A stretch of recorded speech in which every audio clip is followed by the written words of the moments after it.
Thanks for staying with us at the Post Live. I'm extremely pleased to have our next guest, as it is sales week, basically in Saratoga, the sales this past weekend and the New York Bred sales coming up this weekend. I like to get people involved in that aspect of the game, and I'm happy to have our next guest, Liz Crow, who I would say you have so many different jobs, I don't know where to start and say, what would you say your title would be?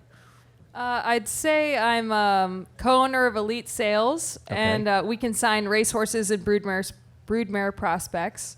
And then I'm also a bloodstock agent. My partner, Brad Weisbord, who's in the crowd tonight. We'll be making fun of him at some point, don't worry. I've already got a line. Brad would cry if we didn't make fun of him. I've already got a line teed up for you, Andy. We talked before. Tom Amoss is a tough act to follow. He's very, very good on TV. My partner loves TV, loves to talk, and he loves to be the center of attention. He does? Who would know? So here I am, and he's in the crowd. I think he's jealous. Do you ever watch Brad running to the head of the pack to get in the winner's circle and just cringe? No, I don't cringe. He's good at lifting trophies up. That he is. I agree.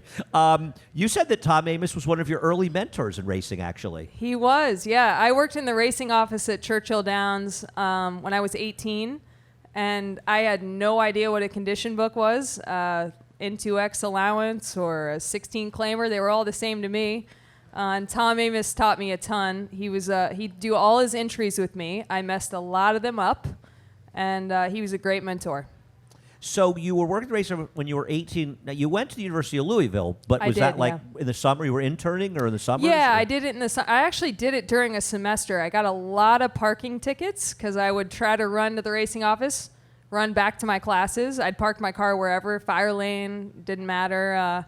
Just park it wherever, throw it in park, run to class, and run back to the racing office. So the racing office to me is like a great way to learn. I'm sure you agree. You learn everything about the condition book, and I had Ben Huffman, who's the racing office racing coordinator at Churchill, and he was my first mentor. And how did you get involved in general in working with racing? I mean, obviously you were 18, worked at the racing office, but that wasn't the start, I'm sure. No, it wasn't. I rode horses from the time I was 6, pretty much on. Both my parents aren't in racing, which is a bit unusual for someone in my position, but I started riding horses when I was young. I became kind of a big gambler when I was 8 years old. Really? I would go to Louisiana Downs and throw down some money, about $5-6, and try to come away with like 13, It's a lot 14 when you're 8 bucks. years old. It was, I was playing pick sixes when I was very young. I would single everything. I was very confused why I lost. It is shocking. Yeah, it is. Louisiana Downs especially, single 12-1 shots. Tom Amoss was probably there a lot. Yeah, probably. So yeah, I learned from a young age. My grandparents were big gamblers, and really just came into this like anyone else. Just stroll into the racetrack and enjoy it, and love the animal, and very thankful that that led me to where I am today. So how do you go from that aspect, because there isn't a lot of crossover probably, and you and I were talking about this a bit the other day at the track, between horse players and the like in that part of the aspect and the bloodstock business. How do you go from that sort of attitude to deciding you want to get involved in the bloodstock end? Well, I think you meet a lot of people in Saratoga. There's a lot of race fans here. I'm sure there's a lot here tonight. Where the bug just bites you. You go to the racetrack and you're like, wow, this is something really different from anything else in my day-to-day life, and I really love it. And that's how I felt when I first came to the racetrack. And I was just like, however I can make this my job, I'm going to do it.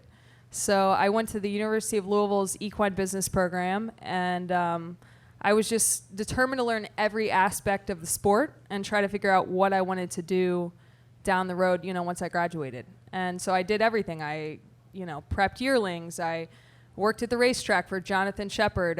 He actually made me gallop horses here when I was like 19 years old. Really? Yeah. How was that? Terrifying. Sounds terrifying. I actually have a pretty good story about it. I'll tell it very briefly. Feel free. He told me, he said, Liz, here's a flak jacket. I don't even think I was licensed. He said, drop this horse down on the rail and just gallop it a little stronger than usual. And the horse grabs me at it's like the half-mile pole. And I'm like, whoa, we're going way faster than your morning gallop. I don't know what's going on. This horse is completely running off with me. And I'm going around there, and I'm like, wow, you're going really fast. I hit the wire. I stand up, and I'm like, God, I don't know what just happened. He came back. He goes, you went 49 and change. That was a good breeze. I'm like, what? I just breezed? He's like, yeah, that was the goal. He didn't tell me because he knew I wouldn't do it. But so I actually breezed a horse at Saratoga. Wow. I had no idea while I was doing it that I was doing it. So, yeah, that was my first education to racing. It's quite an introduction. So you've been in a lot of aspects of the game, and I think was one of your first jobs out after school working with Pete Bradley? Yes. I graduated from college. I moved to California. I worked for Owen Hardy for 2 years. I ended up being his assistant trainer out there for a little while. Really? And then I went and worked for Pete Bradley for 4 years. It was an excellent education. I did pin hooking, and I, helped him buy yearlings and 2-year-olds and private purchases. It was excellent. And then I partnered with Brad Weisbord in the end of 2015, and we've been together ever since. And we're going to have to take a break, but you're going to stay with us. We're going to have some time after that, and you can tell us about working, obviously, with Brad, but also about your actual acquisition of last year's 3-year-old champion, Monomoy Girl. So Liz Crow will be staying with us. Liz, we were going to talk about, is this one of the first purchases you ever made on your own at the sales for in general and or for owner Saul Cumin, the mighty Monomoy Girl?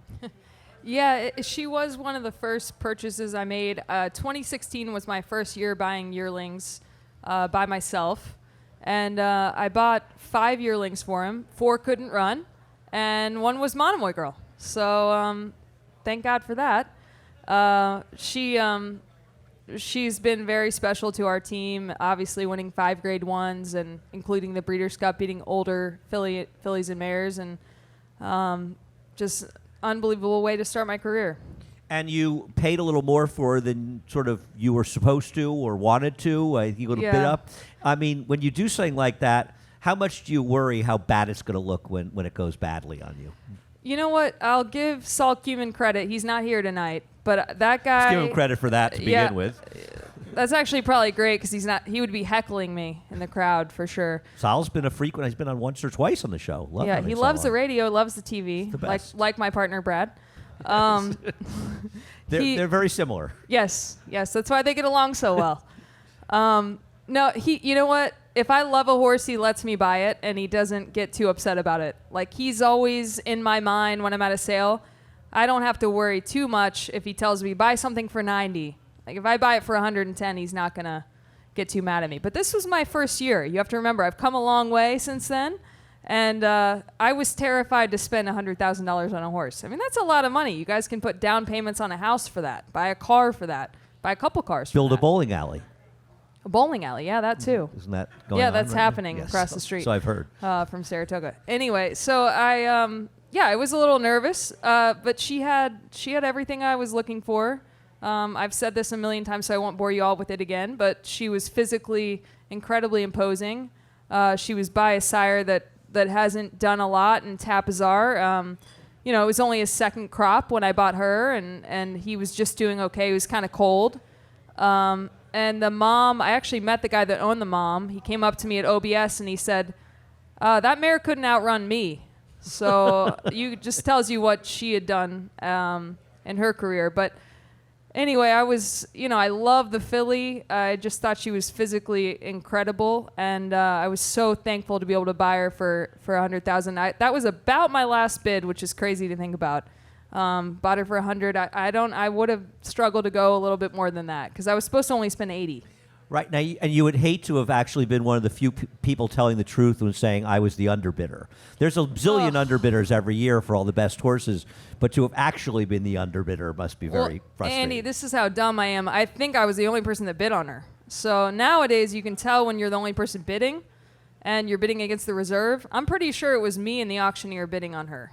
So if I had known better now, I might not have done it, but at $100,000, I think the reserve was $99. Well, it worked out pretty well. What do you think she's worth? About $6 or $8 million? Something like that. Yeah, we'll keep her. It must have been pretty thrilling. Now, by the way, she's back in training? She is. She's doing amazing. She's going to breeze this weekend. She's, according to Brad Cox, training like a gorilla. So we're very excited and thankful she's back, and we're looking forward to a big year with her. Any idea where we might see her? I get asked that a lot. I don't think the Breeders' Cup is necessarily a goal for us this year. It's like she's won it already. I think we'll sit back and we'll just get her going in a race and see how she does. And if it works out, we'll go to Santa Anita. And if not, we're gonna have a big 5-year-old year. I mean, we're even thinking about something like the Pegasus taking on the boys. So we'll see how she does and go from there. Liz, thanks so much for joining us. We are out of time, but it's been great having you here, and best of luck with Thanks, everything Andy. you do going forward. Stay with us. We come right back.